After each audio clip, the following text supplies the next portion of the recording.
Hello everyone. आज हम अपने पाठ्य पुस्तक रिमझिम से क्लास 4th का पाठ 14 पढ़ेंगे, मुफ्त ही मुफ्त। चलिए पाठ पढ़ते हैं। एक दिन भीकू भाई का मन नारियल खाने का हुआ, ताज़ा मुलायम कसा हुआ, शक्कर के साथ। उसके बारे में सोचते ही भीकू भाई ने अपने होठों को चटकारा। वाह, क्या मीठा मीठा सा स्वाद होगा। एक व्यक्ति थे, उनका नाम था भीकू भाई। और भीकू भाई का एक दिन नारियल खाने का बहुत ज़्यादा मन हो रहा था, और वो भी शक्कर के साथ। तो भीकू भाई ने नारियल के बारे में सोचा और अपने दोनों होठों को चटकारते हुए सोचने लगे कि वाह, कितना मीठा मीठा सा स्वाद होगा। लेकिन एक छोटी सी समस्या थी, घर में तो एक भी नारियल नहीं था। ओहो, अब मुझे बाजार जाना पड़ेगा, उन्होंने अपनी पत्नी लाबू बहन से कहा। लाबू बहन अपने कंधे उचकाकर बोली, खाना है तो जाना है। जैसे ही भीकू भाई को पता चला कि घर में तो एक भी नारियल नहीं है, तो उन्होंने अपनी पत्नी लाबू बहन को कहा कि ओहो, अब तो मुझे बाजार जाना पड़ेगा। और उनकी जो पत्नी थी लाबू बहन, उन्होंने अपने दोनों कंधे उचकाकर बोले कि खाना है तो जाना है। एक समस्या और थी। भीकू भाई ने कहा, पैसे खर्च करने पड़ेंगे। लाबू बहन बोली, हाँ, पैसे तो खर्च करने पड़ेंगे। अब तक तो तुम्हें पता लग गया होगा कि भीकू भाई जरा कंजूस थे। वह सीधे खेत में बूढ़े बरगद के नीचे जाकर बैठ गए और सोचने लगे, क्या करूं मैं, क्या करूं।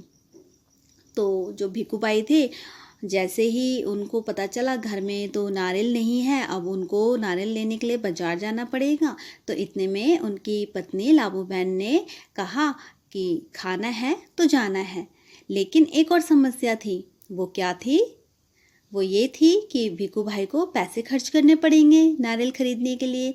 तो उनकी पत्नी लाबू बहन ने कहा कि हाँ, अगर आपको नारियल खाना है तो पैसे भी खर्च करने पड़ेंगे। तो वो सीधे पैसे खर्च करने की बात सोचकर खेत की तरफ भागे और बूढ़े बरगद के पेड़ के नीचे बैठकर सोचने लगे कि क्या करूं मैं, क्या करूं।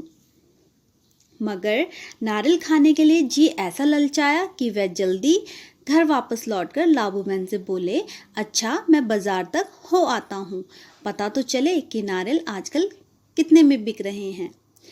तो भीकू भाई थे, उनका मन नारियल खाने के लिए इतना ज़्यादा हो रहा था कि वो फटाफट से अपने घर की ओर भागे और अपनी बीवी, अपनी पत्नी लाबू बहन से बोले कि अच्छा, मैं बाजार तक हो आता हूँ, ज़रा पता तो चले कि आजकल नारियल के क्या रेट है, नारियल कितने में बिक रहे हैं। जूते पहनकर, छड़ी उठाकर भीकू भाई निकल पड़े।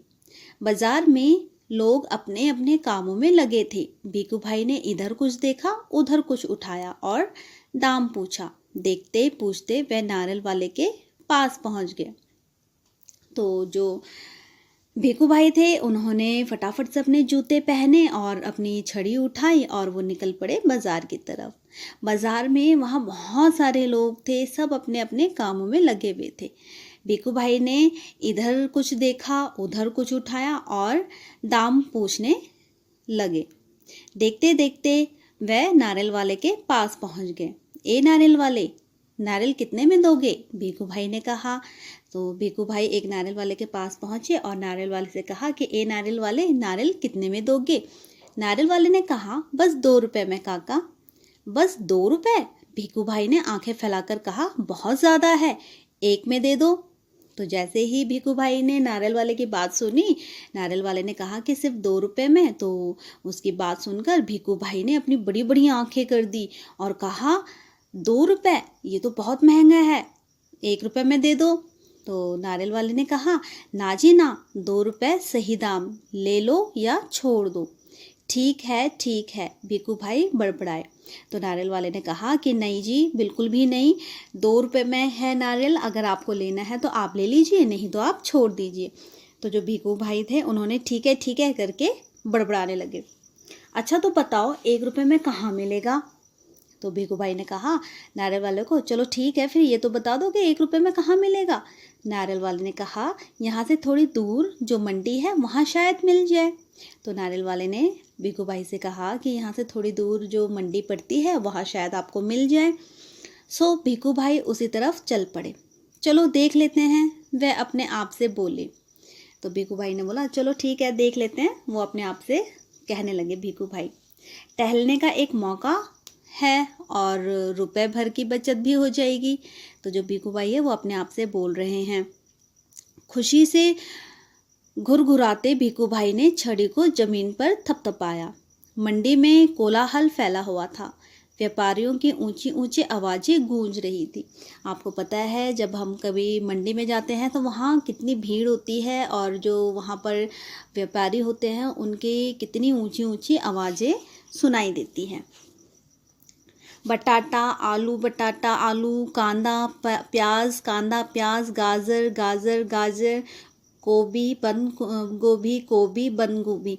तो ऐसे ही सभी की आवाज़ें आ रही थी। माथे का पसीना पोंछकर भीखू भाई ने इधर उधर ताका। नारियल वाले को देखकर पूछा, अरे भाई एक नारियल कितने में दोगे? तो जैसे ही भीखू भाई मंडी में पहुंचे तो उन्होंने अपना पसीना पोंछकर इधर उधर देखने लगे और नारियल वाले को देखकर पूछा कि भाई ये एक नारियल कितने में दोगे? सिर्फ 1 रुपये काका, नारियल वाले ने जवाब दिया। जो चाहो ले लो जल्दी। तो जो नारियल वाला था उसने कहा कि काका सिर्फ 1 रुपये में ये नारियल आपको मिल जाएगा, जो चाहते हो जो आपको पसंद है वो आप फटाफट से ले लो। शुभ छे भाई, भीखू भाई ने कहा, यह क्या है? मैं इतनी दूर से आया हूँ और तुम पूरा 1 रुपये मांग रहे हो।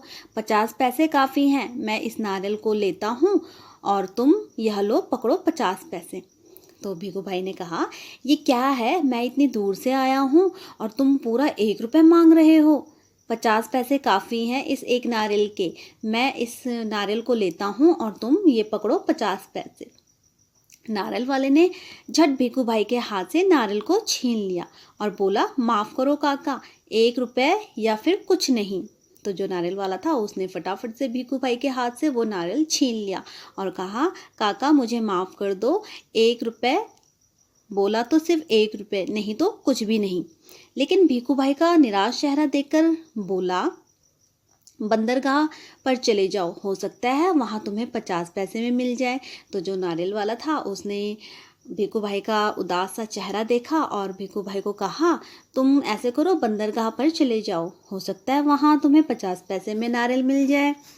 भीखू भाई अपनी छड़ी से टेक लगाकर सोचने लगे, आखिर 50 पैसे तो पूरे 50 पैसे हैं, वैसे भी मेरी टांगों में अभी दम है। तो भीखू भाई ने नारियल वाले की बात सोची और फिर बोलने लगे कि भाई 50 पैसे तो 50 पैसे होते हैं ना, और वैसे भी अभी मेरी टांगों में बहुत दम है, बहुत ताकत है मेरे पैरों में। पैरों को घसीटते हुए भीखू भाई चलने लगे। हर 2 कदम पर रुककर जेब से एक बड़ा सफ़ेद रुमाल निकालकर वह अपना पसीना पोंछते। तो जो भीखू भाई थे वो अपने पैरों को घसीटते हुए चलने लगे। हर 2 कदम के बाद वो रुक जाते थे और अपनी जेब से एक बड़ा सा सफ़ेद रुमाल निकालकर अपना पसीना पोंछते थे। सागर के किनारे एक नाव वाला बैठा था, उसके सामने 2-4 नारियल पड़े थे। अरे भाई एक नारियल कितने में दोगे? भीखू भाई ने पूछा और कहा। तो जैसे ही भीखू भाई चलते रहे तो वहाँ पर उन्होंने देखा सागर के किनारे एक नाव वाला बैठा हुआ था और उस नाव वाले के सामने 2-4 नारियल पड़े हुए थे। तो भीखू भाई ने नारियल वाले से कहा कि ये नारियल कितने में दोगे? देखने में तो काफ़ी अच्छे दिखते हैं। काका ये कोई पूछने वाली बात है, केवल 50 पैसे, नाव वाले ने कहा। तो जैसे ही भीखू भाई ने नाव वाले से पूछा तो नाव वाले ने जवाब दिया कि काका ये सिर्फ आपके लिए 50 पैसे के हैं। 50 पैसे? भीखू भाई मानो हैरानी से हक्के बक्के हो गए। इतनी दूर से पैदल आया हूँ, इतना थक गया हूँ और तुम कहते हो 50 पैसे? तो जैसे ही भीखू भाई ने नाव वाले की बात सुनी तो वो हक्के बक्के रह गए और वो क्या कहते हैं कि मैं देखो इतनी दूर से पैदल आया हूँ, इतना थक गया हूँ और तुम कहते हो 50 पैसे? मेरी मेहनत बेकार हो गई ना। 50 पैसे बहुत ज़्यादा हैं, मैं तुम्हें 25 पैसे दूंगा। तो जो भीखू भाई थे वो नाव वालों को कहते हैं कि नहीं 50 पैसे तुम बहुत ज़्यादा बोल रहे हो, मैं तो सिर्फ 25 पैसे दूंगा इस नारियल के, यह लो रख लो। ऐसे कहते हुए भीखू भाई झुककर नारियल उठाने ही वाले थे तो जैसे ही वो पैसे नाव वाले को देते हैं और वो नारियल उठाते हैं, तो इतने में जो नाव वाला होता है वो क्या कहता है, वो भिखू भाई को कहता है नीचे रख दो, मेरे साथ कोई सौदा वौदा नहीं चलेगा। थोड़ी देर बाद उसने भिखू भाई की ओर ध्यान से देखा और ज़रा ठंडे दिमाग से बोला। तो जो नाव वाला था उसने क्या कहा, उसने कहा सस्ते में चाहिए, नारियल के बगीचे में चले जाओ, वहाँ ढेर सारे मिल जाएंगे मनपसंद दाम में।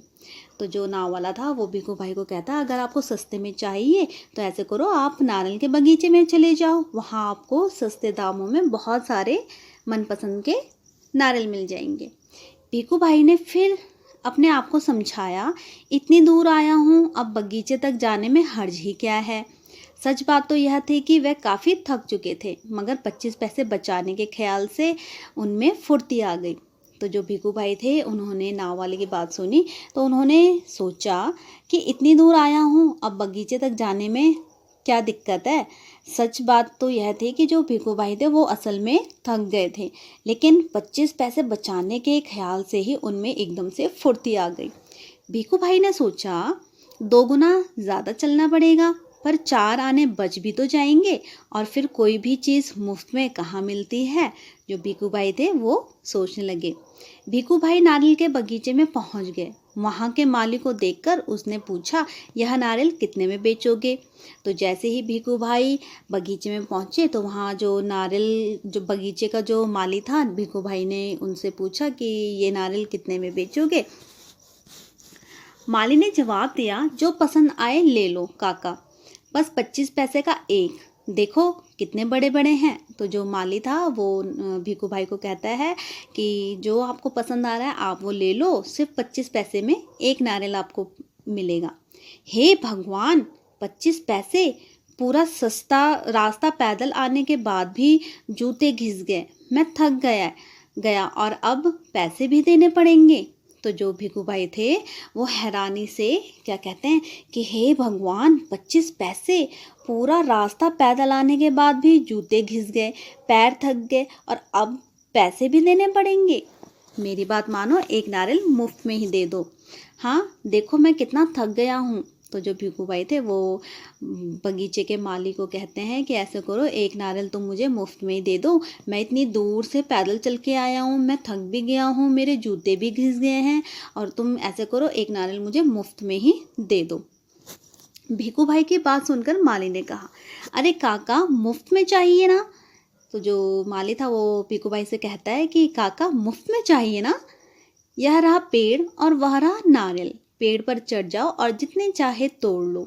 तो जो बगीचे का माली था वो कहता है कि अगर आपको मुफ्त में चाहिए तो ऐसे करो, ये रहा पेड़ और वो रहा नारियल, जितने चाहिए उतने ले लो, वहाँ नारियल की कोई कमी नहीं है, पैसे तो मेरी मेहनत के हैं, जितना चाहूँ ले लूँ। तो जो भिखू भाई माली की बात सुनते हैं और भिखू भाई खुश हो जाते हैं और वो कहते हैं, सच में जितना चाहूँ मैं ले लूँ। भिखू भाई की खुशी का कोई ठिकाना नहीं था। उन्होंने जल्दी जल्दी पेड़ पर चढ़ना शुरू किया। जो भिखू भाई थे उन्होंने फटाफट से पेड़ पर चढ़ना शुरू कर दिया। पेड़ पर चढ़ते चढ़ते भिखू भाई ने सोचा, बहुत अच्छे, मेरी तो किस्मत खुल गई, जितने नारियल चाहें तोड़ लूँ और पैसे भी ना दूँ, क्या बात है। भिखू भाई ऊपर पहुंच गए। फिर वे टहनी और तने के बीच आराम से बैठ गए और दोनों हाथों को आगे बढ़ाने लगे सबसे बड़े नारियल को तोड़ने के लिए। जक, पैर फिसल गए। भिखू भाई ने एकदम से नारियल को पकड़ लिया। तो जैसे ही भिखू भाई ने माली की बात सुनी कि ये रहा पेड़, वो रहा नारियल, जितने चाहे उतने ले लो, तो भिखू भाई फटाफट से नारियल के पेड़ पर चढ़ने लगे और वो तने के बीच में बैठ गए आराम से, टहनी और तने के बीच में बैठ गए और दोनों हाथों को आगे बढ़ाने लगे और उन्होंने सबसे बड़े नारियल को तोड़ने के लिए हाथ बढ़ाया। लेकिन अचानक से क्या हुआ, जक से पैर फिसल गया। भिखू भाई ने एकदम से नारियल को पकड़ लिया अपने आप को बचाने के लिए। उनके दोनों पैर हवा में झूलते रह गए। ओ माँ, अब मैं क्या करूं? तो भीखू भाई जैसे ही फिसले, उन्होंने अपने आप को बचाने के लिए एक नारियल को पकड़ लिया और उनके दोनों पैर हवा में झूलते रह गए। और वो अब क्या कहते हैं, ओ माँ, अब मैं क्या करूं? भीखू भाई चिल्लाने लगे, अरे भाई मदद करो। उन्होंने नीचे खड़े माली से विनती की। तो भीखू भाई अपने आप को बचाने के लिए माली से विनती करते हैं कि ओ भाई मुझे बचा लो।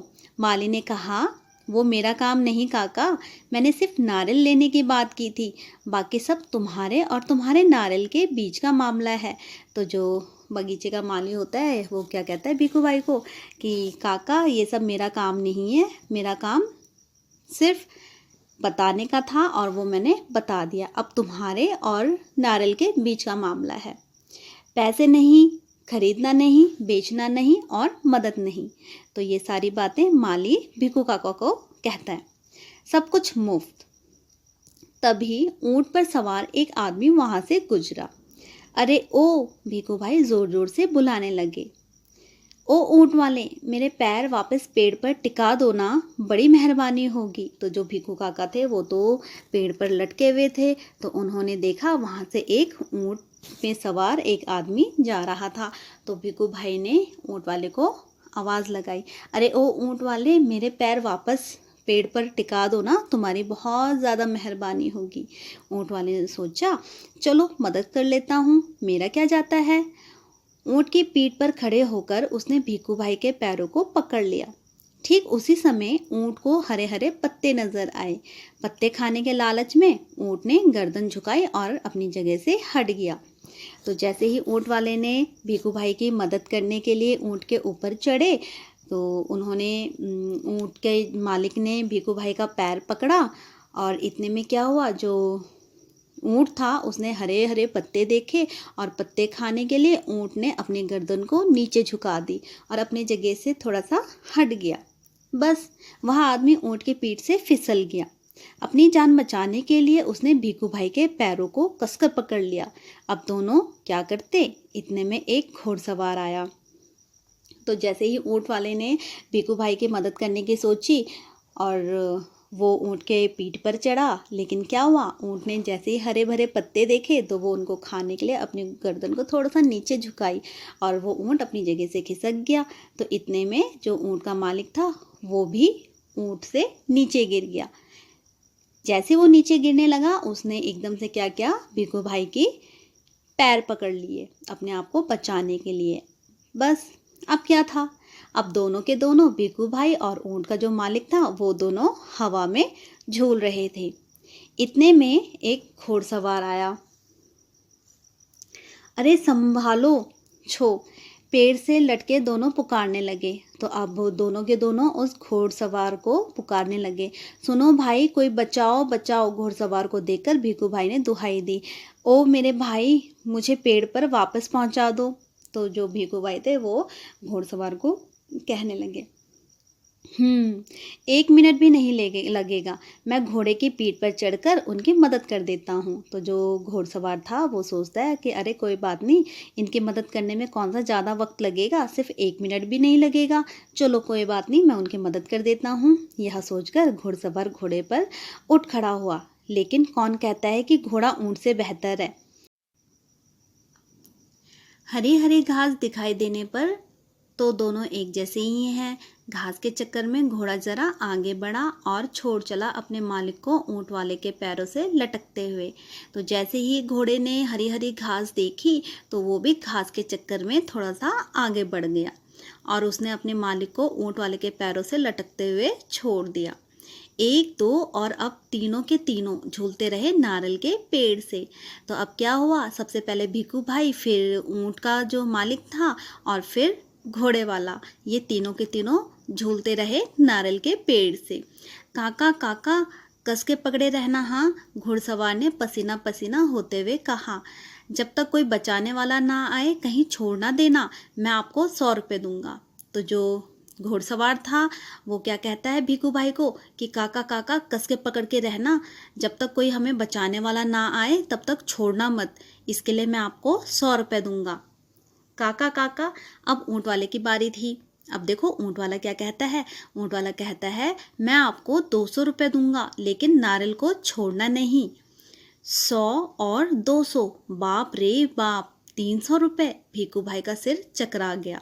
तो जैसे ही भीखू भाई ने दोनों की बातें सुनी तो भीखू भाई क्या कहते हैं कि 100 और 200, बाप रे बाप, ये तो पूरे 300 रुपये हुए। और ये सुन के भीखू भाई का सिर चकरा गया। इतना इतना सारा पैसा। खुशी से उन्होंने अपनी दोनों बाहों को फैलाया और नारियल गया हाथ से छूट।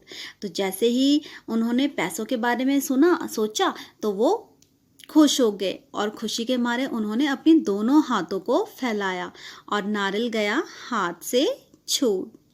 धड़ाम से तीनों जमीन पर गिरे, घुड़सवार, ऊंट वाला और भीखू भाई। भीखू भाई अपने आप को संभाल ही रहे थे कि एक बहुत बड़ा नारियल उनके सिर पर आ फूटा, बिल्कुल मुफ्त। तो जैसे ही उन्होंने हाथ फैलाए तो वो धड़ाम से तीनों के तीनों जमीन पर गिर गए, घुड़सवार, ऊंट वाला और भीखू भाई। भीखू भाई अपने आप को संभाल ही रहे थे कि अचानक से एक बड़ा सा नारियल उनके सिर पर आकर फूटा, और वो भी बिल्कुल मुफ्त। तो चलिए अब हम आते हैं इसके अगले पेज पर। तुम्हारी समझ। हर बार भीखू भाई कम दाम देना चाहते थे, क्यों? हमारा उत्तर है क्योंकि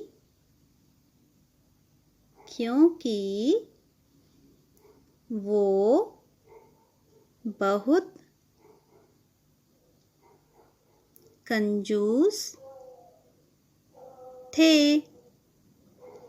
ठीक है।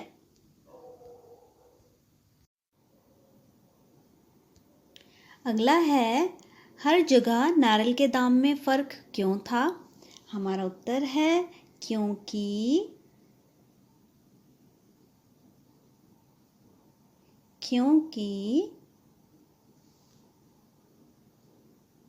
कोई भी फल या सब्जी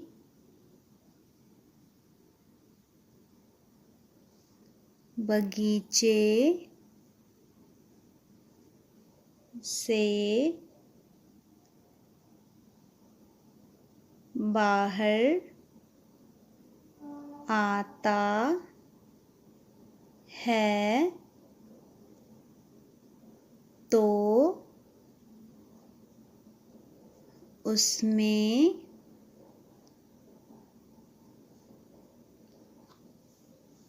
कई लोगों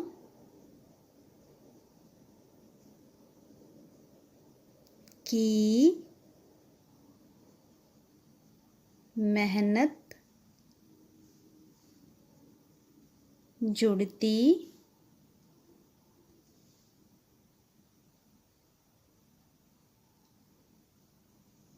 जाती है।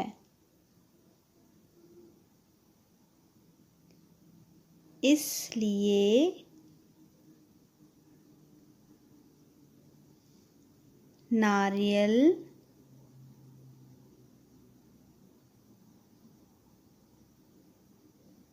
के दाम में फ़र्क था। ठीक है। अगला है क्या भीखू भाई को नारियल सच में मुफ्त में ही मिला? क्यों? इसका उत्तर है नहीं। जो भीखू भाई थे उनको नारियल मुफ्त में नहीं मिला। हम यहाँ पर लिखते हैं नहीं। क्यों नहीं मिला? क्योंकि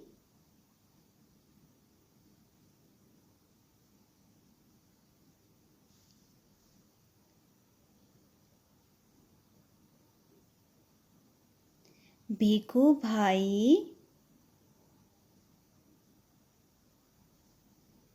को बहुत दूर पैदल चलना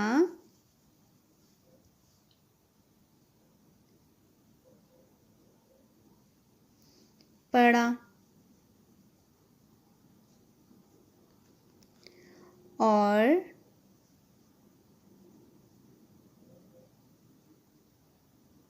उनके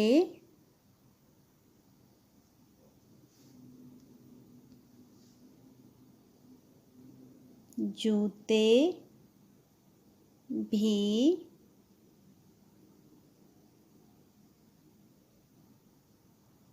घिस गए थे और अंत में वह पेड़ से भी गिर पड़े थे, इसलिए उन्हें नारियल मुफ्त में नहीं मिला, है ना। अगला है, वह खेत में बूढ़े बरगद के नीचे बैठ गए। तुम्हारे विचार से कहानी में बरगद को बूढ़ा क्यों कहा गया होगा? हमारा उत्तर है क्योंकि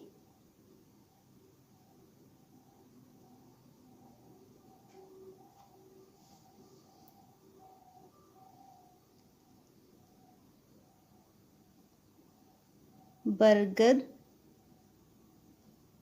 का पेड़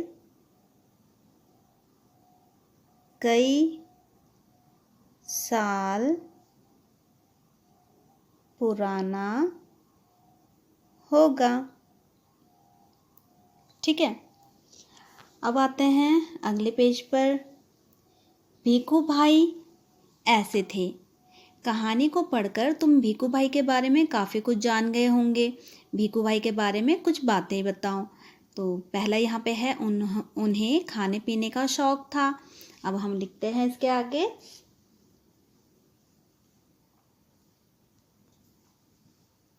वह बड़े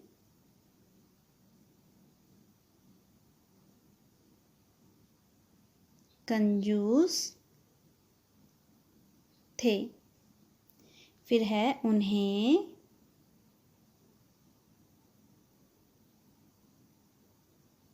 नारियल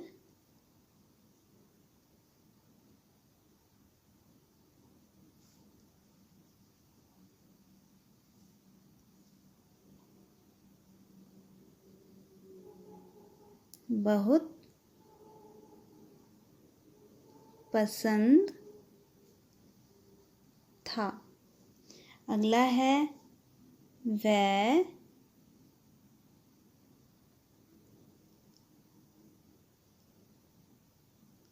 कम से कम पैसों में नारियल पाना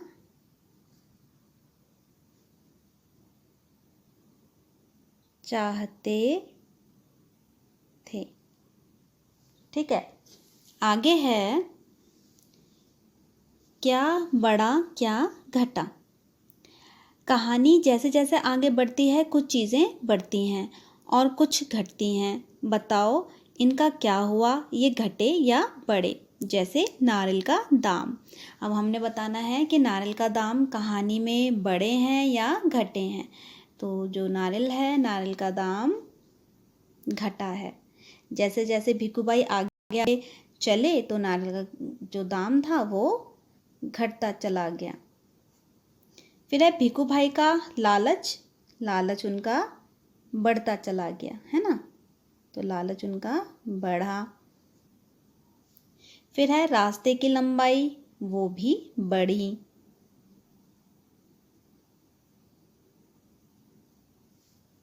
फिर है भीखू भाई की थकान, उनकी जो थकान थी वो भी बढ़ी। ठीक। अगला है कहो कहानी। यदि इस कहानी में भीखू भाई को नारियल नहीं बल्कि आम खाने की इच्छा होती तो कहानी आगे कैसे बढ़ती, बताओ। इसे आप स्वयं करेंगे। अगला है बात की बात। कहानी में नारियल वाले और भीखू भाई की बातचीत फिर से पढ़ो। अब इसे अपने घर की बोली में लिखो। तो अब हम इसको क्या करेंगे, अपने घर की बोली में लिखते हैं। हम लिखते हैं 10 रुपए में 1.5 किलो आलू।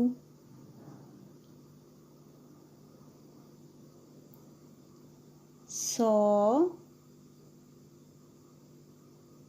रुपए में 1.5 किलो अंगूर।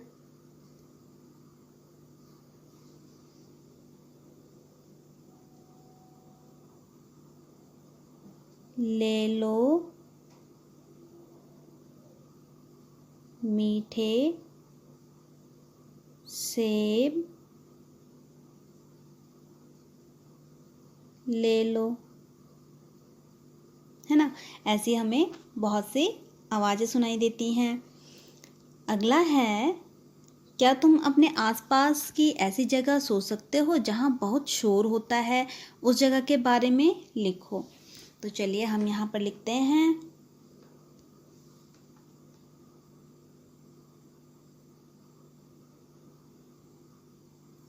मेरे घर के नज़दीक भवन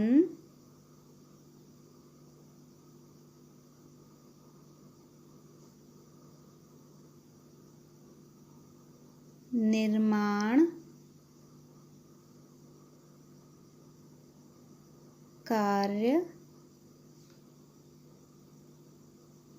चल रहा है।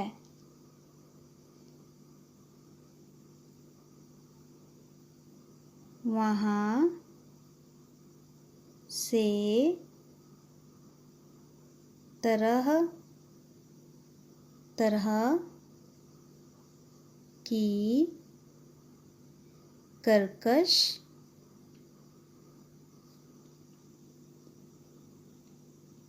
आवाज़ें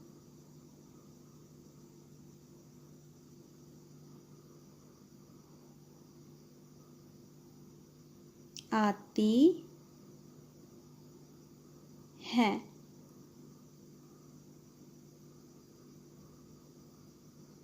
कभी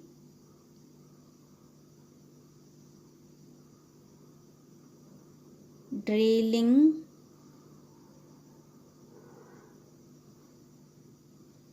की, कभी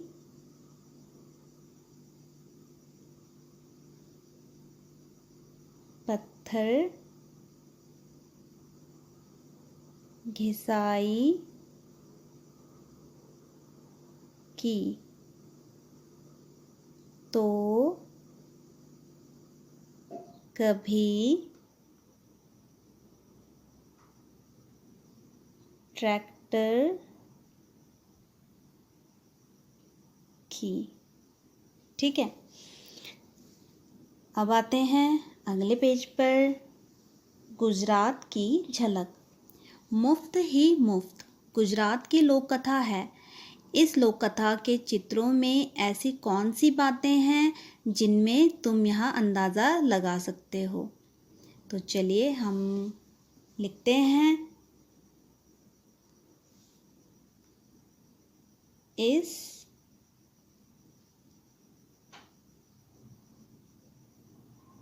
लोक कथा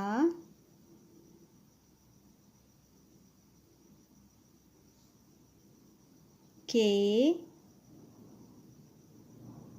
चित्रों में भीखू भाई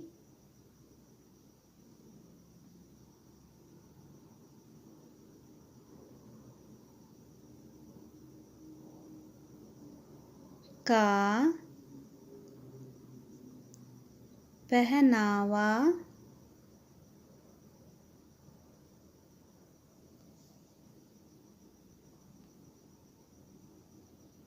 दिखाया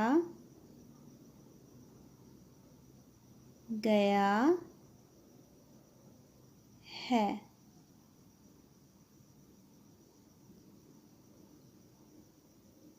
मंडी में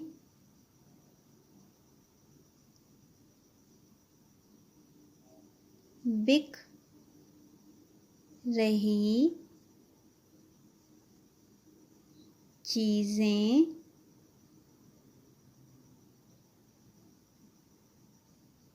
जैसे बटाटा,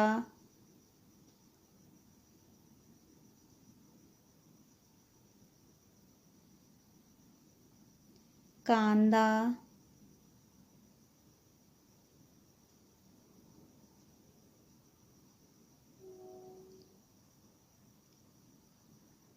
आदि और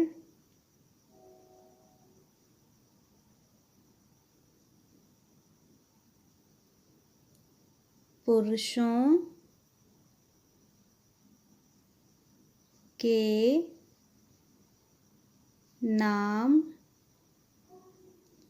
के साथ भाई और महिला के नाम के साथ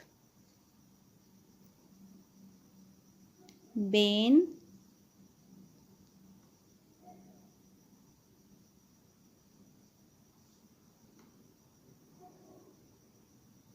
लगा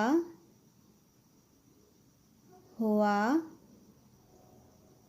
है, जो कि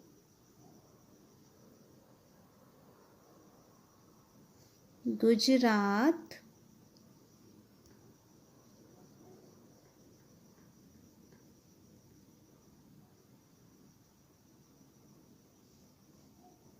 में ही लगाया जाता है। ठीक है, अगला है